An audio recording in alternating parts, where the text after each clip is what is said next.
Assalamualaikum, salam sejahtera bagi kita semua. Salam Om Swastiastu, Namo Buddhaya, salam kebajikan.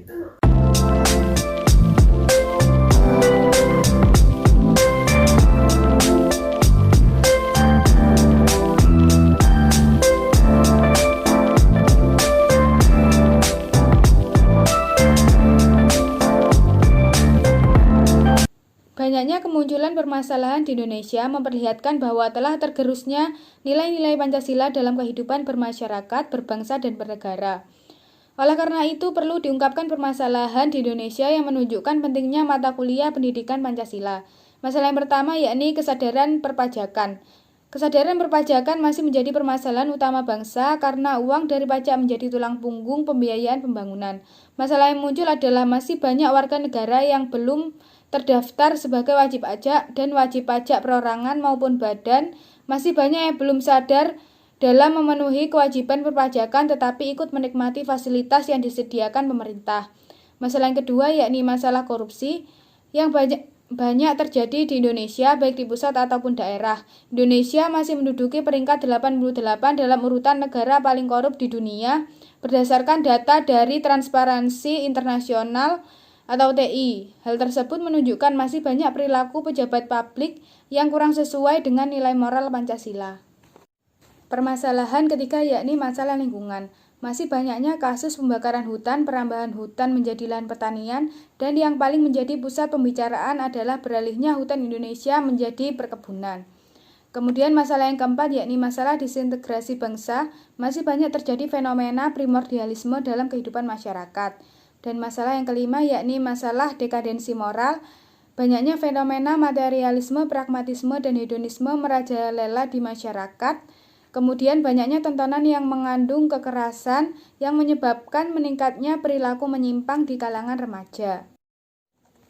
Yang keenam adalah masalah narkoba yang meningkat pada tahun 2013 hingga mencapai 32.470 kasus narkoba menurut data yang dirilis Polri. Dan masalah yang ketujuh yakni masalah penegakan hukum yang berkeadilan. Masih banyak kasus hukum yang berat sebelah sehingga penegakan hukum belum berkualitas. Masalah yang kedelapan yakni masalah terorisme. Masalah terorisme yang mengancam persatuan dan kesatuan Indonesia. Teroris dapat melakukan kekerasan kepada orang lain dengan melawan hukum dan mengatasnamakan agama. Dengan memperhatikan masalah tersebut, maka pendidikan Pancasila sangat penting untuk diajarkan pada berbagai jenjang pendidikan, khususnya di perguruan tinggi. Urgensi Pancasila di perguruan tinggi yaitu agar mahasiswa tidak tercabut dari akar budayanya sendiri dan agar mahasiswa memiliki pedoman penuntun dalam berpikir dan bertindak dalam kehidupan sehari-hari dengan berlandaskan nilai-nilai Pancasila. Sedangkan urgensi pendidikan Pancasila menurut istilah Branson yaitu membentuk civic disposition yang dapat menjadi landasan untuk pengembangan civic knowledge dan civic skills mahasiswa. Lalu, apa yang dimaksud dengan mata kuliah pendidikan Pancasila? Mata kuliah pendidikan Pancasila merupakan proses pembelajaran dengan pendekatan student-centered learning untuk mengembangkan knowledge, attitude, dan skill mahasiswa sebagai calon pemimpin bangsa dalam membangun jiwa profesionalitasnya sesuai program studi masing-masing, serta menjadikan nilai-nilai Pancasila sebagai kaidah penuntun sehingga menjadi warga yang baik. Visi pendidikan Pancasila, terwujudnya kepribadian sivitas akademik yang bersumber pada nilai-nilai Pancasila. Sedangkan misi pendidikan Pancasila yang pertama mengembangkan potensi akademik peserta didik. Yang kedua menyiapkan peserta didik untuk hidup dan berkehidupan dalam masyarakat, bangsa, dan negara. Yang ketiga, membangun budaya berpancasila sebagai salah satu determinan kehidupan. Yang keempat, mengkaji dan mengembangkan pendidikan Pancasila sebagai sistem pengetahuan terintegrasi atau disiplin ilmu sintetik sebagai misi akademik. Diperlukannya pendidikan Pancasila. Yang pertama, pendidikan Pancasila berguna untuk membentuk karakter manusia yang profesional dan bermoral. Tentu dari poin ini, sangat penting pendidikan Pancasila diperlukan dalam menyeimbangkan tatanan dalam berbangsa, serta menghadapi kemajuan globalisasi yang sangat pesat saat ini. Dan poin kedua, pendidikan Pancasila diselenggarakan agar masyarakat tidak tercabut dari akar budaya yang menjadi identitas suatu bangsa dan sekaligus menjadi pembeda antara satu bangsa dengan bangsa yang lain. Penanaman serta penguatan kesadaran nasional sangat penting untuk diimplementasikan agar dapat memperkokoh dari munculnya budaya-budaya asing yang tidak sesuai dengan budaya yang kita miliki saat ini. Poin ketiga, pendidikan Pancasila diharapkan dapat memperkokoh modalitas akademik mahasiswa dalam berperan serta membangun pemahaman masyarakat. Dengan hal ini, mahasiswa bertujuan dapat berpartisipasi ikut adil dalam menjunjung tinggi nilai Pancasila. Secara spesifik, tujuan penyelenggaraan pendidikan Pancasila di perguruan tinggi negeri dapat bermaksud bahwa yang pertama, memperkuat Pancasila sebagai dasar falsafah negara dan ideologi bangsa. Tentu dalam hal ini dimaksudkan pendidikan Pancasila dapat mengatur kehidupan bernegara serta pedoman hidup karena mengandung nilai-nilai yang memuat cita-cita serta tujuan bangsa Indonesia. Poin kedua, pendidikan Pancasila dapat memberikan pemahaman dan penghayatan atas jiwa dan nilai-nilai dasar Pancasila serta dapat menerapkannya. Poin kedua ini mengartikan bahwa pendidikan Pancasila dapat memberikan sebuah ilmu untuk memahami sesuatu yang didasarkan atas Pancasila sebagai ideologi bangsa, sehingga pendidikan dapat memberikan sebuah contoh terhadap masyarakat sikap untuk hidup yang sesuai Pancasila supaya tidak terjadi perpecahan dalam negara ini. Yang poin ketiga, dapat mempersiapkan mahasiswa agar mampu menganalisis dan mencari solusi dalam persoalan kehidupan. Tentu, pendidikan Pancasila mampu memberikan bayangan untuk mengatasi sebuah masalah serta solusi-solusi yang mungkin kadang tidak ditemukan di luar area pendidikan. Dapat memberikan gambaran sebuah masalah yang bisa diselesaikan. Yang poin keempat, membentuk sikap mental mahasiswa yang mampu mengapresiasi nilai-nilai yang terkandung di dalam Pancasila. Menggali sumber historis, sosiologis, politik, pendidikan Pancasila. Yang pertama yaitu adalah sumber historis pendidikan Pancasila. Presiden Soekarno pernah mengatakan, jangan sekali-kali meninggalkan sejarah. Pernyataan tersebut dapat dimaknai bahwa sejarah itu memiliki fungsi yang penting dalam membangun kehidupan bangsa dengan lebih bijaksana di masa depan. Seorang filsuf Yunani yang bernama Cicero mengungkapkan Historia Vitae Magistra, yang bermakna sejarah memberikan kearifan. Pengertian lain dari istilah tersebut yang sudah menjadi pendapat umum yaitu sejarah merupakan guru kehidupan. Dalam peristiwa sejarah nasional, banyak hikmah yang dapat dipetik. Misalnya, mengapa bangsa Indonesia sebelum masa pergerakan nasional selalu mengalami kekalahan dari penjajah? Jawabannya, antara lain karena perjuangan pada masa itu masih bersifat kedaerahan, kurang adanya persatuan, mudah terpecah belah, dan kalah dalam penguasaan iptek termasuk dalam bidang persenjataan. Hal ini berarti bahwa apabila integrasi bangsa lemah dan penguasaan iptek lemah, maka bangsa Indonesia dapat kembali terjajah atau setidaknya daya saing bangsa itu akan melemah.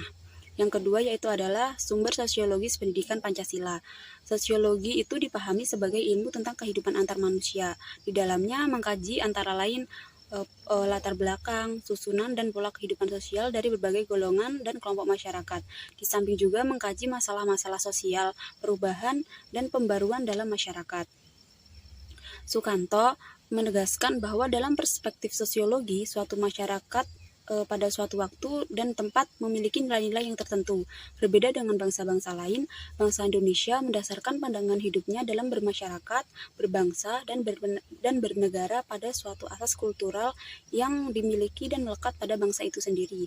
Nilai-nilai kenegaraan yang dan kemasyarakatan yang terkandung dalam sila-sila Pancasila bukan hanya hasil konseptual seseorang saja, melainkan juga hasil karya besar bangsa Indonesia sendiri yang diangkat dari nilai-nilai kultural yang dimiliki oleh bangsa Indonesia sendiri melalui proses refleksi filosofis para pendiri negara. Bung Karno menegaskan bahwa nilai-nilai Pancasila itu digali dari bumi pertiwi Indonesia. Dengan kata lain, nilai-nilai Pancasila berasal dari kehidupan sosiologi masyarakat Indonesia. Yang ketiga yaitu adalah sumber yuridis pendidikan Pancasila. Negara Republik Indonesia adalah negara hukum dan salah satu cirinya atau istilah yang bernuansa bersinonim yaitu pemerintah berdasarkan hukum. Pancasila sebagai dasar negara merupakan landasan dan sumber dalam membentuk dan menyelenggarakan negara hukum tersebut. Hal tersebut berarti pendekatan yuridis merupakan salah satu pendekatan utama dalam pengembangan atau pengayaan materi mata kuliah pendidikan Pancasila. Urgensi pendekatan yuridis ini adalah dalam rangka menegakkan undang-undang yang merupakan salah satu kewajiban negara yang penting. Penegakan hukum ini hanya akan efektif apabila didukung oleh kesadaran hukum warga negara, terutama dari kalangan intelektualnya. Kesadaran hukum tidak semata-mata mencakup hukum perdata dan juga pidana saja, tetapi hukum tata negara. Ketiganya membutuhkan sosialisasi yang seimbang di seluruh kalangan masyarakat, sehingga setiap warga negara mengetahui hak dan juga kewajibannya. Selama ini, sebagian masyarakat masih lebih banyak menuntut haknya, namun melalaikan bagaimana kewajibannya. Keseimbangan antara hak dan juga kewajiban akan melahirkan kehidupan yang harmonis sebagai bentuk tujuan negara mencapai masyarakat yang adil dan juga makmur. Yang keempat yaitu adalah sumber politik pendidikan Pancasila. Salah satu sumber pengayaan materi pendidikan Pancasila adalah berasal dari fenomena kehidupan politik bangsa Indonesia. Tujuannya agar kita itu mampu mendiagnosa dan mampu memformulasikan saran-saran tentang upaya dan usaha mewujudkan kehidupan politik yang ideal sesuai dengan nilai-nilai Pancasila. Secara spesifik, fokus kajian melalui pendekatan politik tersebut yaitu menemukan nilai-nilai ideal yang menjadi kaidah penuntun atau pedoman dalam mengkaji konsep-konsep pokok dalam politik meliputi negara, kekuasaan, pengambilan keputusan, kebijakan, dan pembagian sumber daya negara, baik itu di pusat maupun di daerah. Selanjutnya, materi mengenai membangun argumen tentang dinamika pendidikan Pancasila dan tantangan pendidikan Pancasila. Pertama, tentang dinamika pendidikan Pancasila. Pada masa awal kemerdekaan Indonesia, pembudayaan nilai-nilai tersebut dilakukan dalam bentuk pidato-pidato para tokoh bangsa seperti Insinyur Soekarno, Muhammad Yamin, Supomo, dan lain sebagainya yang diadakan dalam rapat-rapat akbar yang disiarkan secara langsung melalui radio dan dikabarkan melalui surat kabar yakni koran. Dan di tanggal 1 Juli 1947 diterbitkan sebuah buku yang berisi pidato Bung Karno tentang lahirnya Pancasila. Buku tersebut disertai kata pengantar dari Dr. Kanjeng Raden Tumenggung Lajiman Widjoningrat yang pada saat itu menjabat menjadi Ketua BPUPKI. Perubahan yang signifikan dalam metode pembudayaan pendidikan Pancasila adalah setelah pengumuman Dekret Presiden 5 Juli 1959. Lalu di tahun 1960 diterbitkan buku oleh Departemen P dan K dengan judul Manusia dan Masyarakat Baru Indonesia atau Civic, yang tak lain buku tersebut diterbitkan dengan maksud membentuk manusia Indonesia yang baru ke arah patriotik ke dalam pendidikan. Kemudian di tahun selanjutnya 1961 diterbitkan sebuah buku yang berjudul Penetapan 7 Bahan-bahan Pokok Indoktrinasi dengan penerbit CV2R yang ditambahkan dengan kata pengantar dari Insinyur Soekarno, yang terlihat buku tersebut diarahkan untuk masyarakat umum dan aparatur negara. Lalu di pasal 2 Undang-Undang Republik Indonesia nomor 12 tahun 2012 tentang pendidikan tinggi yang menetapkan ketentuan bahwa mata kuliah pendidikan Pancasila wajib dimuat dalam kurikulum perguruan tinggi sebagai berikut. Yang pertama, pasal 2 menyebutkan bahwa pendidikan tinggi berdasarkan Pancasila, Undang-Undang Dasar Negara Republik Indonesia tahun 1945, Negara Kesatuan Republik Indonesia, dan Bhinneka Tunggal Ika. Yang kedua, pasal 35 ayat 3 menentukan bahwa kurikulum pendidikan tinggi wajib memuat mata kuliah seperti agama, Pancasila, kewarganegaraan, dan bahasa Indonesia.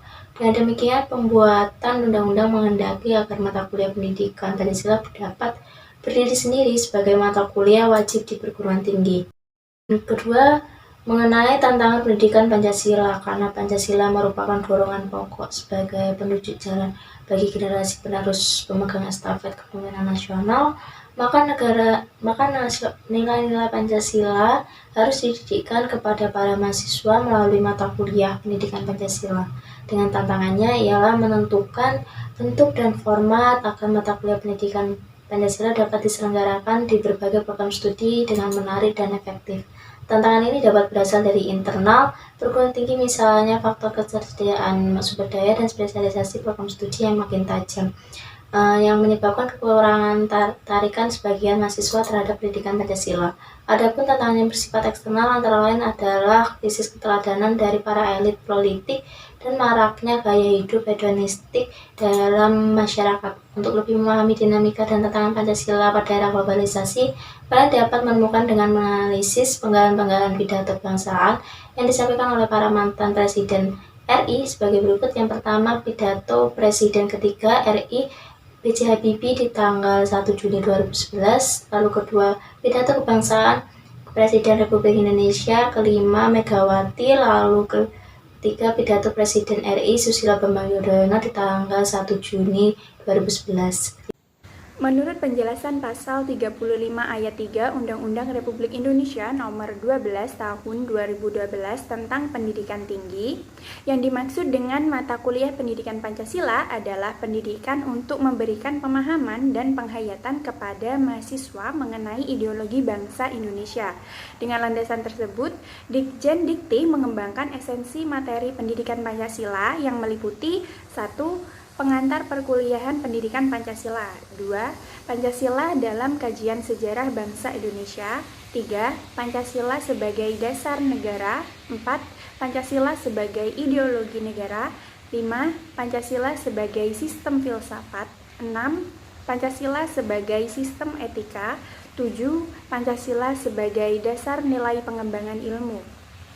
Implikasi dari pendidikan Pancasila tersebut adalah agar mahasiswa dapat menjadi insan profesional yang berjiwa Pancasila dalam kehidupan bermasyarakat dan bernegara. Urgensi pendidikan Pancasila adalah untuk membentengi dan menjawab tantangan-tantangan perubahan di masa yang akan datang. Harapan tersebut memang tidak mudah untuk diwujudkan, akan tetapi pendidikan dianggap merupakan alternatif terbaik dalam melakukan rekayasa sosial secara damai. Pendidikan adalah alternatif yang bersifat preventif untuk membangun generasi baru bangsa yang lebih baik dibandingkan dengan generasi sebelumnya. Pendidikan Pancasila di perguruan tinggi penekanannya dengan memberikan kontribusi dalam pendalaman, penghayatan, dan penerapan nilai-nilai Pancasila kepada generasi baru bangsa. Urgensi pendidikan Pancasila di perguruan tinggi ini berlaku untuk semua jurusan atau program studi, sebab nasib bangsa tidak hanya ditentukan oleh segelintir profesi yang dihasilkan oleh sekelompok jurusan atau program studi saja, tetapi juga merupakan tanggung jawab semua bidang.